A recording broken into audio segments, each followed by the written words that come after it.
All right, guys, welcome back to another episode of the Growth by Shawn podcast. So, I am here with Rimsha today, and top of mind right now for me is how disconnected a lot of us are from our body, from our community, from everyone else, even from our mental well-being right now. And so I think this is a great place to start in terms of yourself and how you have integrated that so much into your own life and everyone Mm. that you've come in contact with. Ooh, that's a big question to start with. But it's all about connection, right? Like there is an epidemic in this globally where we feel lonely, where we feel disconnected. There's a lot of dating apps, and then there's all these social media, that you would be with your partner and you'd be with your family, and you're still like lost in that spiral. So there is like this epidemic of disconnection and like deep connection where you can connect with anywhere around the world. You can connect with people who are in genocide right now, right here, whenever you want, right? So there's all these gates of opportunities that are in front of us. But what that does is that it takes us away from the core of who we are and the core of ourselves and our body, starting with our body's wisdom. Me, how I have been navigating that as somebody who has a business online and is deeply connected with her community, and I have family and friends all across, in Pakistan and other parts of the world where I also tend to get lost in that, is that I come back to my center and having a meditation practice every single day. What that does for me specifically is allowing me to tune in with my sensation and just coming slowly back into my body. Because even in our sleep, right, we're like constantly traveling, we're quantum leaping, we're playing with different ideas, we're playing with the things that we want to do and create and offer, and all the emotional shit that's happening in our relationships, they will show up in our psyche. So we're constantly, our brains are like constantly active. So having a morning meditation practice, it allows us to just come back into our bodies. And you don't have to do anything crazy other than, at least for what I do, is just like I tune into my toes, and sometimes I can't even feel my toes. I'm like, okay, they're right here. Okay, cool. And then like feeling my toes, feeling my ankles, feeling my knees. And then as I'm like just sensing, just bringing awareness here and feeling the tightness, the soreness, as I'm tuning in with all of that, it's also finding gratitude that we get to live here, that we're not stored in some social media app. That we are, a part of us is, right? You're showing up a certain way on social media, so that part of you lives on there. But it's like I get to be here where my light, my dark, my being is stored in here, through which I can create, through which I connect with the higher self, and really being present with here. And then asking yourself, how do I want to lead my day today?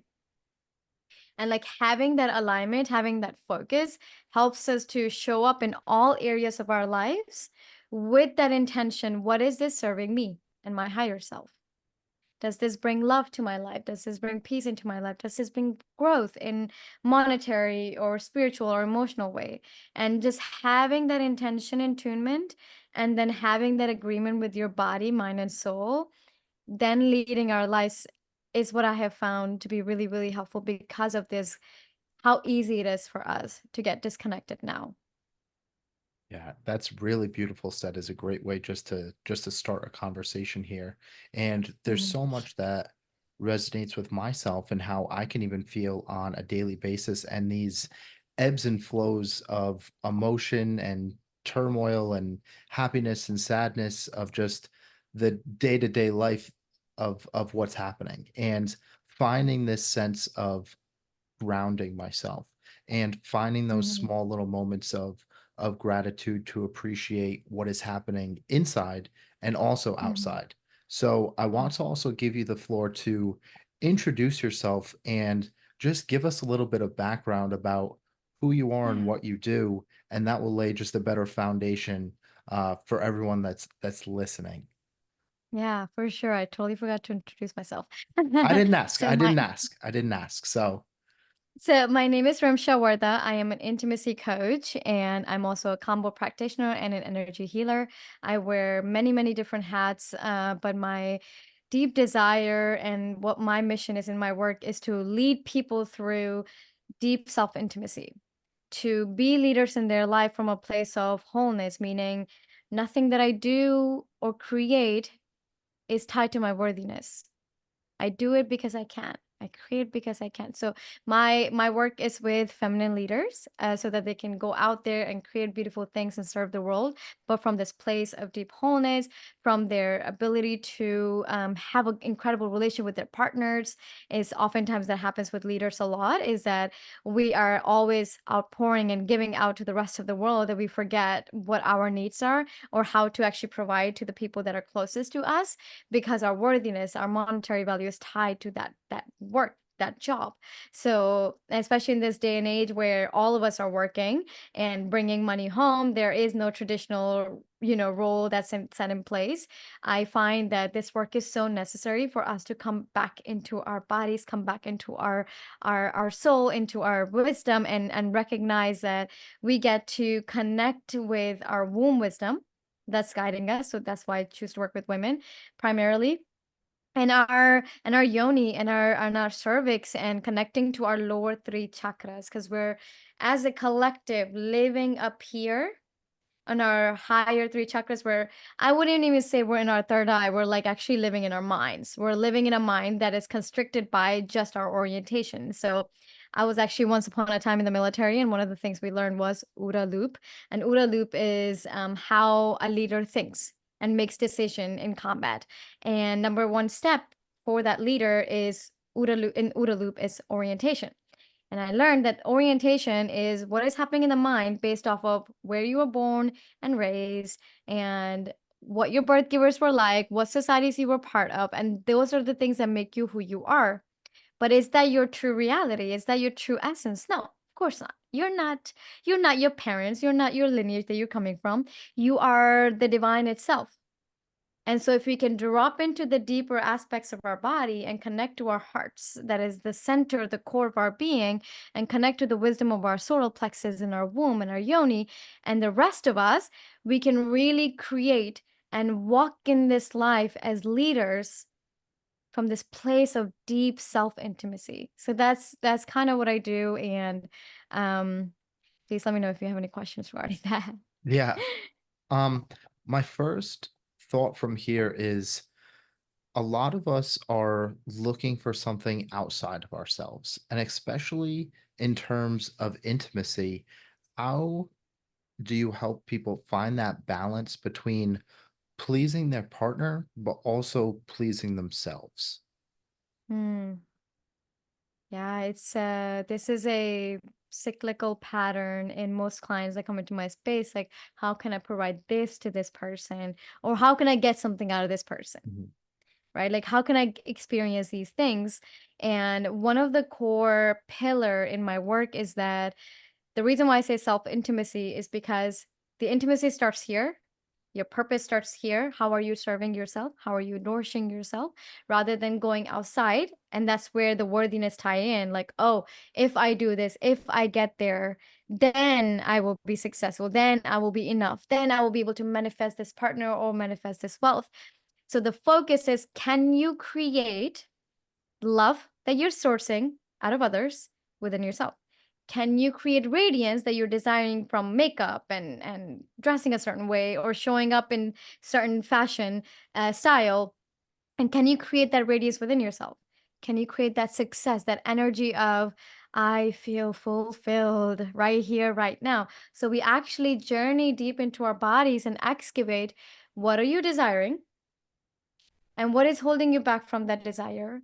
And then we go and find where you are sabotaging yourself from those desires. And the energy work. This is one of the problems actually with our psychology and therapy work, is that it's very mind focused. And while mind is absolutely important, you can't dismiss the rest of you, and you certainly can't dismiss the energy work.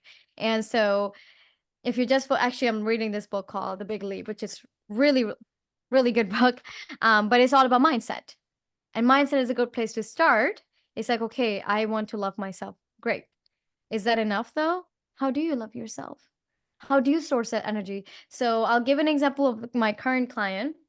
What we've been doing is actually, I don't give her the answers. We've been guiding deeper into her body and finding the parts of ourselves that have been lacking love. And a lot of it is actually tied to her birth givers and where her worthiness was tied and what kind of environment she was born in. And then going into, is there a part of you that can love this? Can love this victim, can love this child self? And how do you free this child to become fully herself, to be in this joy? I've actually also seen that with my male clients, that a lot of those male clients have lost joy, have lost playfulness because they had to be so serious in their life to be breadwinners. And so when you go into, just excavate your energy body and find the parts of you that is lacking joy, you're actually, what you're doing is building the joy within. And it's literally as easy as claiming the energy and then tuning in with it. And the best way that I have found is to do is connecting with your sexual centers and with your solar plexus and your heart.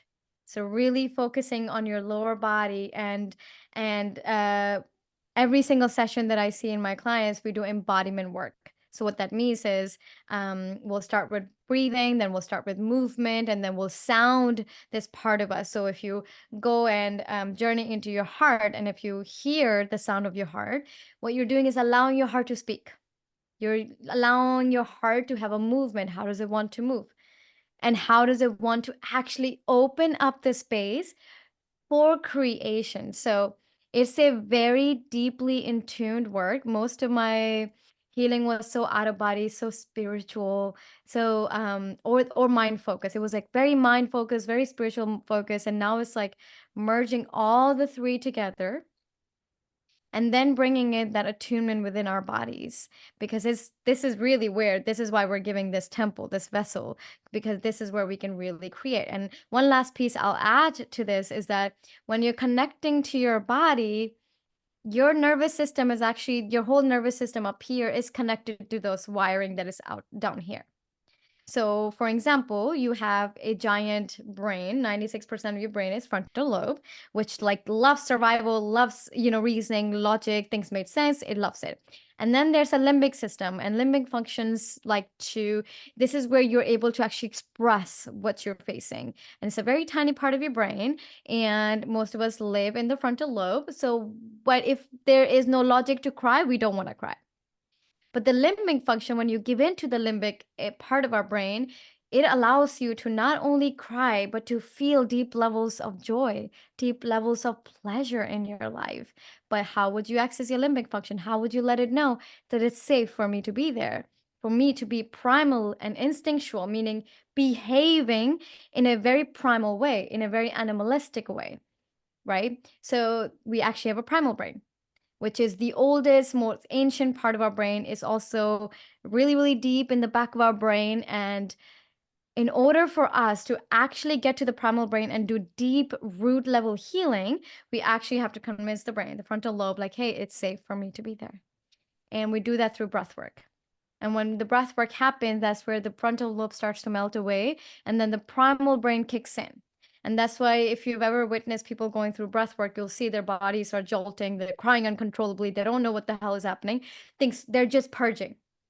They're either purging or laughing. Have you ever seen breathwork sessions? Mhm. Yeah, so they can be very, very intense, but what's actually happening is that your primal brain is kicking in. So you're instinctual. It's like if your body wants to cry and scream, you're doing it without control. You're able to actually give into how your body wants to behave. And this is key in our sexual relationship, because men are thinking a lot, women are thinking a lot, don't really know how to like really be in their bodies when they're being intimate. So it's like, can you bring in more, one, intention and why you're connecting with this person, and then two, bringing breath, bringing movement, bringing sound, so that your frontal lobe can melt away. And once your reasoning melts away, the part of you that is ancient, that is connected to your ancestors, that is connected to the universe, what it does, it helps you understand, is this person safe for me? Is my body actually wanting to open up to this person? Mhm. Is this person safe to create and collaborate with in business projects? So it really is such a powerful tool when we actually allow ourselves to actively practice leaving the frontal lobe and being in that primal brain and actually experiencing deeper joy, deeper pleasure, and deeper levels of human experience within our body. Hmm. It was a very long-winded response, I hope. This is a full masterclass on just how to find a deeper sense of yourself and Mhm, fulfillment that someone is looking for. And that last line had really stuck out, is this person safe for me? Because I think we've all been in that room of, mhm, wow, my chest hurts, my stomach is aching when I am near this person. Why is this? I need to get out of here. Um, mhm, where I'd love to go is actually, how can we allow, now we've talked about breath work and purging and allowing ourselves to release all of these different emotions and this different energy. How can we have more energy flow through us on a daily basis? mm. Yeah, one of the best things to do to allow your energy to be moving is actually being in nature, being in tuned. And I'll actually share a very simple exercise, and we can even do it together if you want to, if you're open to it. So you can actually close your eyes and you can imagine yourself as if you're in these lush mountains and there's grass underneath you, and really feeling the enriching energy of Mother Earth. And I invite you to visualize roots coming underneath you from your perineum, from your root chakra, going deeper and deeper and deeper into Mother Earth, and feeling the nourishing energy from Mother Earth coming up from your roots to the back of your spine. So you can visualize this, or you can feel the energy flowing through the back of your spine and coming up through your root chakra, your sacral chakra, and your solar plexus, the back of your heart, the back of your neck, up to the back of your head, and then top of your head. So you're really feeling the back body be fully light up, allowing the energy to cleanse and purify, and then bringing the tongue to the top of your mouth and breathing out and witnessing this energy to wash over the front of your body. So feeling the energy coming down the front of your body from your third eye, your throat, your heart, your solar plexus, your sacral chakra, your root chakra, and feeling it growing down your feet into Mother Earth again, into the roots, and then bringing it back up the spine, up to your crown, and then back to the front of your body. And you would do these cycles a couple of times, and now bringing in breath into this. So for whoever that's watching, obviously don't do this if you're driving, but if you want to take some time aside and turn off your whatever you're doing, and go through this, you totally can. So I'd love for you to invite in some breath. So open up your mouth and inhale through your mouth. And with each open mouth breath, allowing the nourishing energy of Mother Earth, the most powerful, the most alchemist energy, bringing it up the channels to the back of your body, up to your crown, exhaling out loud, ah, and bringing it back down the front of your body and then down into Mother Earth, and then recycling that breath. And whenever you're ready, you can open your eyes. So usually I would lead this for like 15 minutes and doing it really, really slowly. So you're really feeling your channels open up. How is that for you, by the way? I felt really good there. Once I Yeah. felt like my shoulders drop, Yeah. that was when I felt very open, and I was worried much less. Yeah. Yeah, so you're like surrendering to what is happening in your body, right? And letting go of everything that is outside of you to do what it's doing. And when you're bringing up the energy, so we would do it really, really slowly, and then we'll bring in intentional breaths. And that's again, that's where the primal brain is really kicking in, where you're really activating your energy body and you're kind of going through those cycles and clearing your system. And that's a great way to do it. And while you're doing this, believe it or not, some people cry. Some people won't feel like anger or agitation come through. So it's really important to allow the emotions to really feel safe in your body to be expressed. I can't emphasize that enough.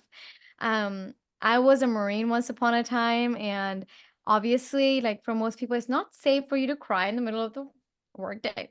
So being in tune with what is happening with your emotions without questioning them, without trying to tie some story to it, it's like being able to say, I'm going to put you aside for the work day, for the rest of the day. And then when I get home, I will evaluate and allow this energy to move through me.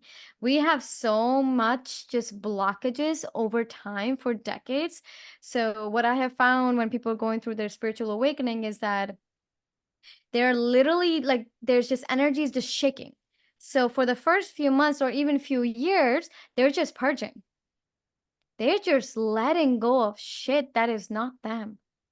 And the more you do it, there is no other side. All what that means is that as I'm going through life, as things come up, I am making this body a safe place for me to express it. And a good example would be, I have a lot of anger.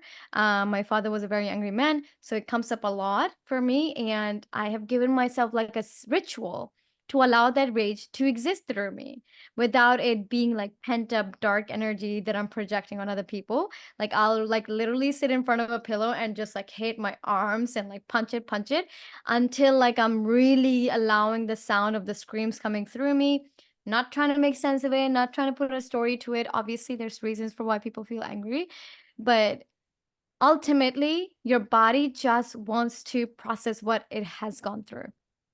So allowing that energy to actually release through you. And our rage is sacred, our tears are sacred, our pleasure is sacred, our joy is sacred. Every part of us gets to be this God's consciousness. Or so rather than demonizing it, which is specifically for the masculine, so many of the emotions are demonized, and that you're less of a man if you feel a certain way.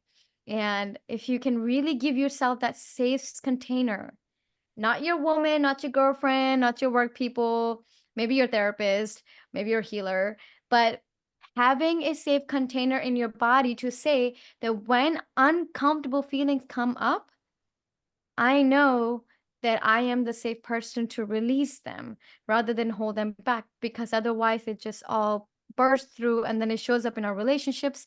It really, really, really, what I found again and again, it shows up in our relationships more than anywhere else. Everything that you put away in a jar somewhere deep inside of you, that's where it'll come up. Hmm. Um, I would love to get more into the relationship aspect and everything. But one thing that I think will help people the most to have a conversation about is just what you said about attaching a story to a feeling or attaching a story to an experience. Mhm. And a lot of people will, I am overweight, so I'm an unhealthy person, or Mm. I'm a criminal, or I am an angry person. And what is the best way to actually let go of that story that someone has bonded to and continues to tell themselves? Yeah, I think in those specific cases, I would evaluate, where is that even your voice? Is that even your narrative, or did somebody convince you somewhere along the line that you're not healthy, you're not successful enough, you're fat, you're this, you're that, or you're not healthy. Just all of those things, are those yours?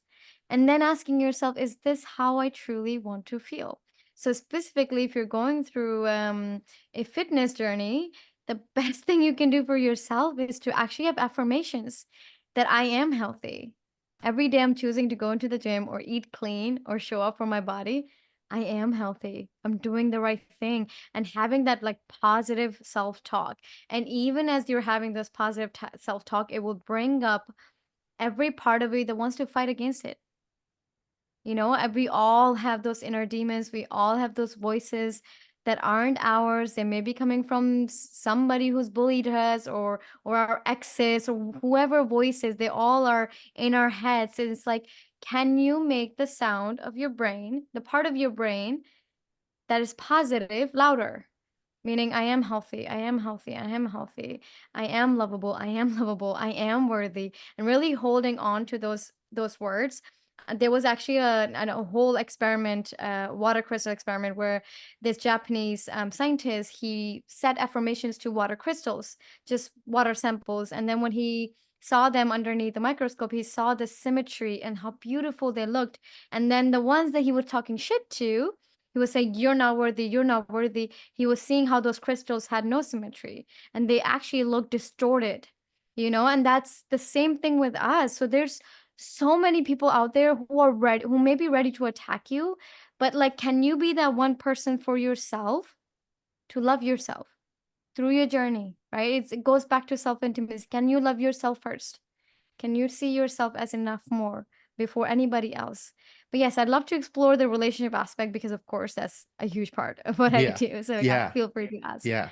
And so, um, for myself, like I am not in a relationship or anything like this, how can I do more of the work on myself to let go of some of those unconscious patterns that may come up, like the anger, rage, or sadness, or anything like this, to make sure that I'm attracting the best partner that I can be, um, and well, attracting the best partner that would align with myself, but also Mm. making sure that I'm showing up the best way that I can in order to attract someone like that.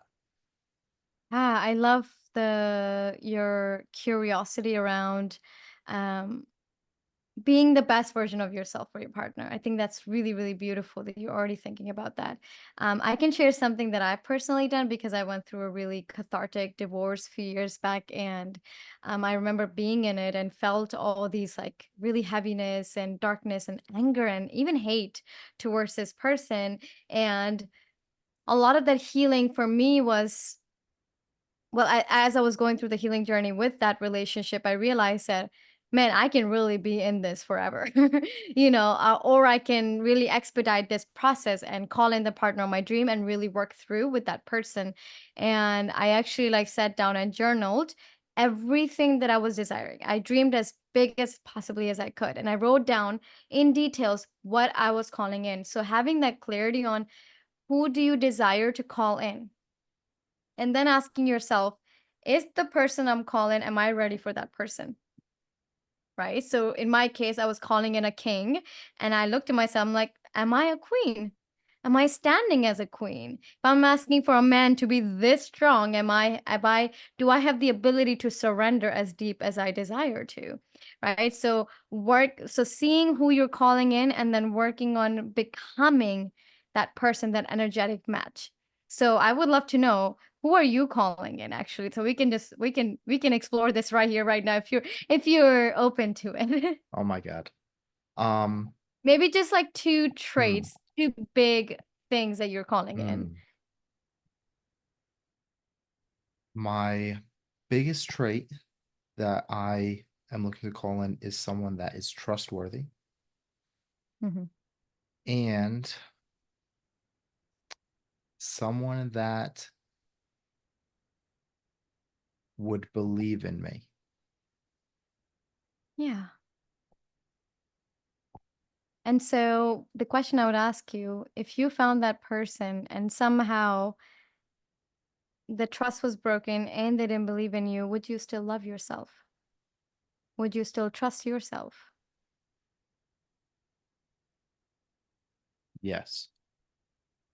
Yeah. Beautiful. So that's part of it, right? It's like Hmm. the things that we are desiring out of others, do we have that for ourselves? Do I trust myself? Do I believe in myself? And then letting that go, because you can't make anybody do anything, right? You can't make somebody a trustworthy person. What trust requires is putting a blindfold on and walking next to somebody and saying, I trust you, right? It doesn't mean you need to know the details of what they're doing day in and day out. That's not trust, right? Yep. It's like, am I willing for that person to go out there, hang out with their girlfriends, or even go dancing or do the things that they desire to do and feel in my body, in my soul, that I am safe here because I trust myself above anything else. And that's one of the problems. I think people are we are each other's mirror and we forget that. And we're constantly projecting on others, right? Mhm. So if like you have this fear of cheating, you're going to constantly think of that other person's ability to cheat. Mhm. If you don't trust yourself, you're going to constantly just go in spirals in your head about what are these things this person can do to break my trust, right? We self-sabotage so much in our relationship by being constantly in our head and projecting our own fears on them. And Mhm. those things you can never be ready for. They only start to really show up when you finally meet that person, and then you're seeing, oh, these are the things that actually inside of myself. Oh, what does trust actually require for me? What does it require from somebody to believe in me? Right? How does that require me to show up? Does that Mhm. mean that they would never question me? Does that mean they can never guide me? They can never redirect me when that's necessary? Right? So it all of those things really start to show up when you're actually in that relationship. But as far as doing the work, this is something that we talk about in our desire system, is that being who you're calling in, being the energetic match for that person. So if you're calling in a queen, being that king. And then asking yourself, what is the king like? What is Shawn like when he's with that woman? And what is he doing? How is he dressing up? How is he showing up in his life? And then living like that. A really silly story that comes to mind is a week before I met my partner, I was at Lidl and I saw these cute little mugs, and I remember when I wrote that journal with like all these traits of what I was calling in my partner, and and I saw like, wow, everything that I'm asking for, I don't even think I'm ready for. So I really started to embody it. So when one of the biggest thing was I was desiring somebody to be emotionally intelligent and really hold me and give me a safe container for me to be myself. And I asked myself, like, do I allow myself to do that? And Mhm. what that did was it opened up the channels for me to face the hardest things that would come up. So when those really icky emotions came through, I thought about that king. It's like, am I willing to also hold myself in that safety? And so that meant that the queen has to actually hold herself. And then when the partner comes in, he's not holding you because you need him. He's holding you because he desires to, because he knows you're fully capable of doing it. So, anyways, going back to Lidl store, I bought these two mugs, and I remember seeing them. I was packing up to leave to Utah in literally a week. I have no use for two mugs when I'm packing up to leave somewhere. And I remember seeing them and I'm like, you know what? One day my partner and I will be drinking out of this mug. And him and I were drinking out of those mugs a week later. And that's part of the embodiment. The way the universe communicates with us is through energy, through vibration, through frequencies, because energy can be created nor destroyed. So even when we die, we leave this vessel, but we're still continuing on. So we still have a vibration, we still have a frequency. It's just not as dense. So you can't see us. And so when I really think about that, I realize that if you're calling in the love of your life and you know how you want to feel, then feel that. Then feel that. If you desire to feel radiant and confident and happy and sexual and joyful, then create that right here, right now, because the universe will respond to that. If you desire to have wealth in your life, feel the abundance. Open up the channels for yourself to feel the abundance because it's actually within us. All of those things can be sourced within us. So, for you and for anybody else out there manifesting that partner, number one step is getting clear on who you're calling in. And number two, who would you be like with that person? And then three is embodying the emotion, embodying the energy of how you would feel in that relationship. So I'd love to ask you, Shawn, like, how would you want to feel in like the best peak experience with this partner? Maybe if just like one word you could explain that with. One word, you are really putting me on the spot Sorry. here. Hmm.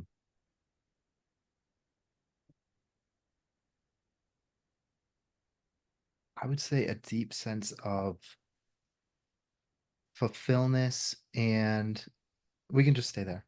Yeah, just a deep Yeah. sense of fulfillment. Yeah. And the beautiful thing about a sense of fulfillment is that you have access to that. right here, right now, right? If you really close your eyes and you try to dig into your energetic body, your physical body and find fulfillment, you'll see that it actually exists. It's just about maintaining it. And when you maintain that sense of fulfillment, there's like this light bulb signal that goes out to the universe and says, "Oh, like this is what he's calling in." And that's how there's these energetic matches happen. And you know what? And funny enough, if that's is something you can also do on dating apps that people don't know about. I didn't meet people through dating apps. Thankfully, my partner I met in person. But I know that that's something that's very present in our lives now. So for those of you who are exploring apps, you actually can put out an energy, right? Like as you're even writing your bio, putting the photos, really think about who you're calling in. And then when you're going through the photos, instead of just like really focusing on how they look, feel into their energy. Really feel into their energy because that's it's so crazy, like, you're gonna see magic happen, and if you're creating from a place of this, like, greediness or want some sort of, like, fulfillment because you want people to see you or a certain amount of people to see you, yeah, you're gonna get that, and you're gonna feel like shit, and you're gonna wonder why you haven't found the person of your dream, you know, because 'cause you're embodying the energy of somebody who's not ready for commitment. Mm, So embodying that energy that you are calling in because that energy is accessible from within, and that's a huge part of what I work with. I have couples who often come in, and I usually would just work with one, and they're like, "Well, why won't you work with both?" I do, but like my big thing is that I don't need to talk to him. I already know you're the leader here in the relationship as the feminine being, and if there's anything missing there, it's because something is missing here. And so we work on what is happening in our spirit, in our soul, in our heart, in our bodies, and really changing our energy and seeing how the world around us changes. I play with this like every day with my own partner, to be mhm. honest. I See, don't need all to really ask him much. I just create the energy that I need. mhm. This energy, this fulfillment, this love, all of these different more empowering energies that we want to feel, how come they get pushed down?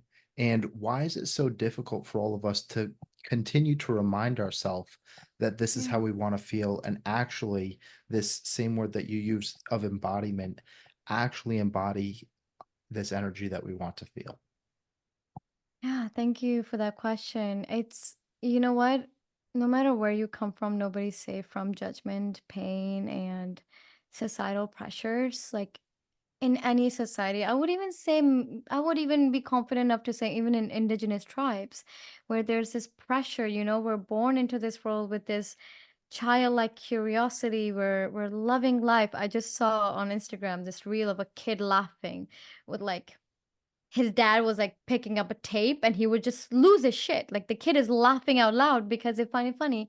We found so much joy and pleasure in just existing in the littlest things, you know. I love even when I spend time with my stepchildren because the way they're looking at ants and watching ants and their energy body changes because they're so curiously exploring life.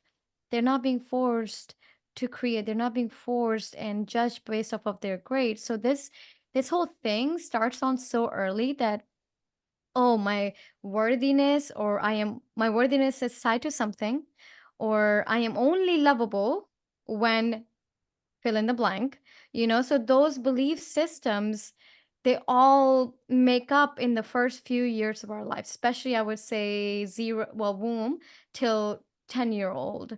It's like those primal years for us. And I've already seen that even with my stepchildren, they've already started to suppress so much.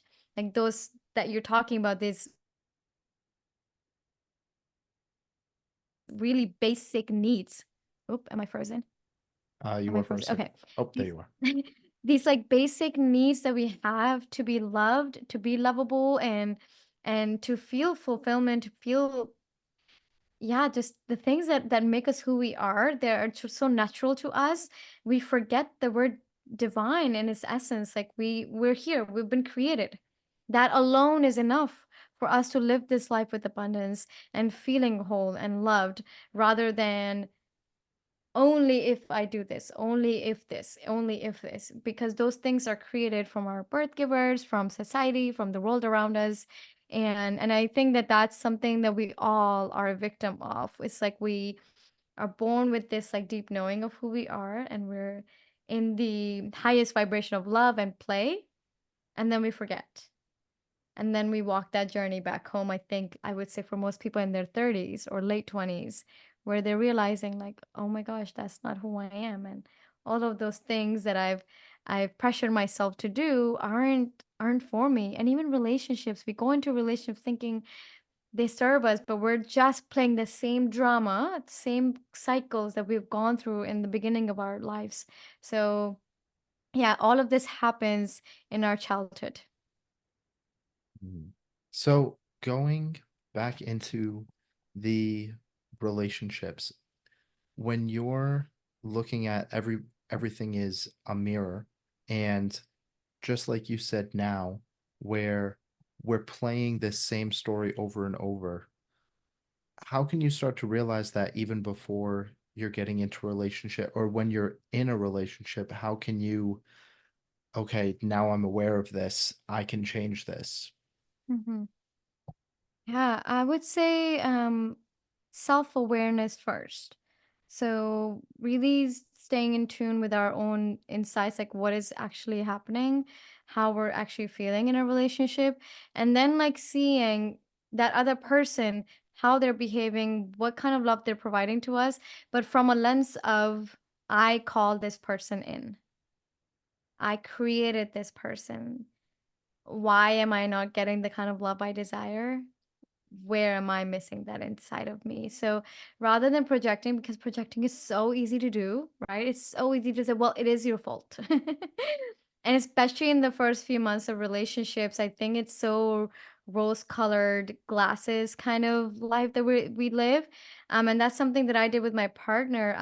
And we actually talked about, we went on a date, yes, I think the day before when we had our call, connection call.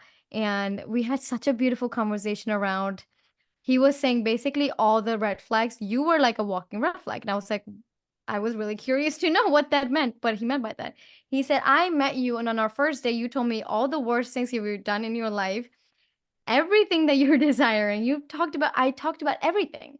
You know, all the men I've slept with, all the mistakes I've made, and that I have no regrets, but I really put my darkness on the table. Do I Would I recommend that to everybody? Probably not. But for me, that was necessary that you get to see me not from this lens of like perfection, because that's how we, especially when we start dating, start to see each other as this like we put each other on a pedestal of perfection, and rather seeing them for how they really are. And in order for me to see him as exactly as who he is, I had to show myself. So I really put myself out there like, yes, I went through a divorce, and yes, he was a narcissist and he beat me and blah blah blah. But I was also part of the problem. These are the things that I did. And I was really, really like honest about my flaws. And it was really triggering for him. It was really hard for him to hear a woman on like third date, saying all these things, but it also made him fall in love with me. It also made him realize like I am safe here.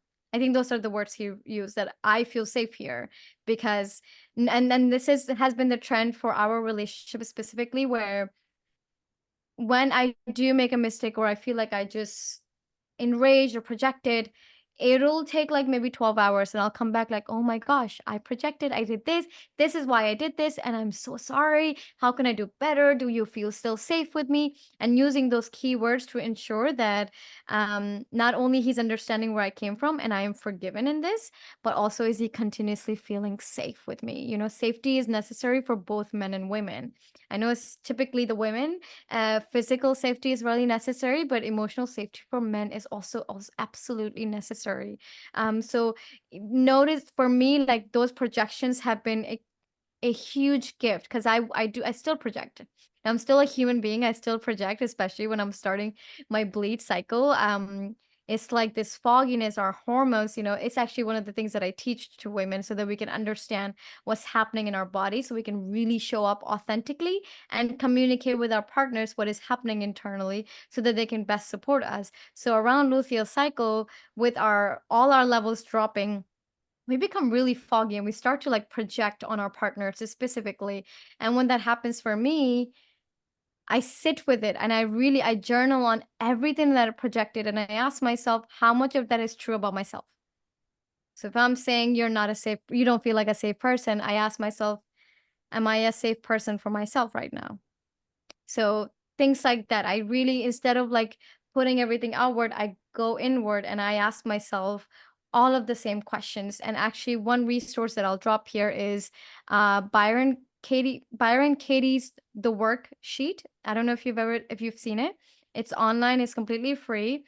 If you find yourself like projecting a lot and you don't realize what is happening in your relationship and you feel a little confused, that the worksheet is really incredible to work through, and it's actually part of my work to help people do the worksheet so they can see where they're actually projecting and how much truth in that is and how much they're actually like self-sabotaging because of those beliefs that they have in their own brains that is actually isn't true, so that they can find freedom from it and self-reflect and then come back to their true essence. And then you can apologize and make up and do all the things, but the most important thing is you constantly looking inward. You Mm, have like a giant mirror inside and you're looking inward every time you're ready to project outward to other people.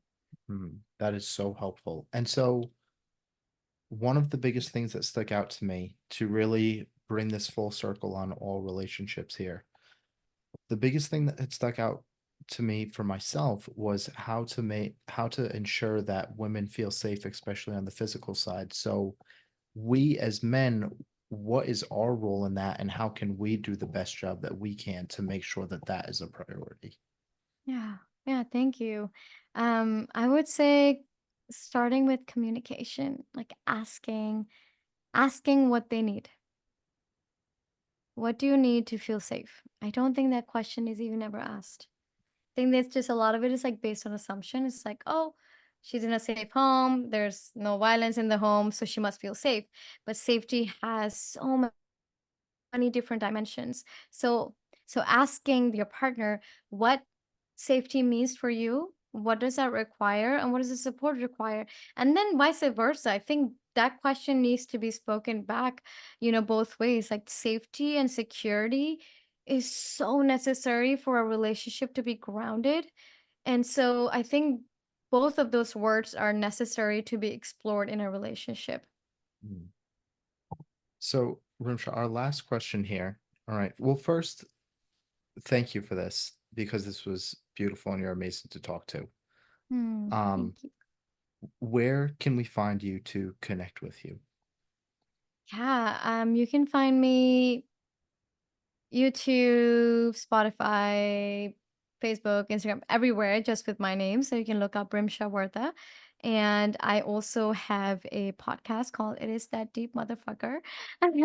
And this is where we just dive into things that people don't want to talk about, taboo subjects. And I'm also a veteran, so I bring in veteran speakers and we talk about psychedelics, sexuality, and yeah, all things juicy and taboo. And yeah, the best way they can connect to me is actually Instagram. I think that's where I am the most active. And I love hearing from people. So if people DM me, like I'm totally open to receiving that. Hmm. And so our last question is from our last guest, Jacob Grikar. And this beautiful question is, can you describe the most influential person in your life and why were they so influential? Hmm.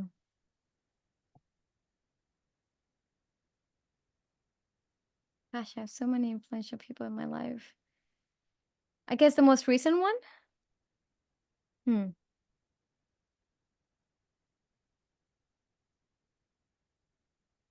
Yeah, I guess this friend of mine that I recently connected with, his name is Spencer. He's on Instagram, Inked Era. And I'm really inspired by him because of his ability to dream. When he talks about his dreams, like really triggers me because they're so vast. They feel so hard to manage. And it requires a big commitment and devotion. So for me, yeah, I feel really inspired by him as I'm also growing in my own creation and in my relationship and in my business and being able to show up in all those areas as I see him doing that in his fitness and relationships and his in every area of his life. It's really inspiring me to see what balance can look like for somebody who is also very, very artistic, just like myself. Wow, that's amazing. Yeah. Rimsha, Yeah. thank you very much for chatting today. So that'll be where we call it for today. Thank you Yeah. guys. Thank you, Sean.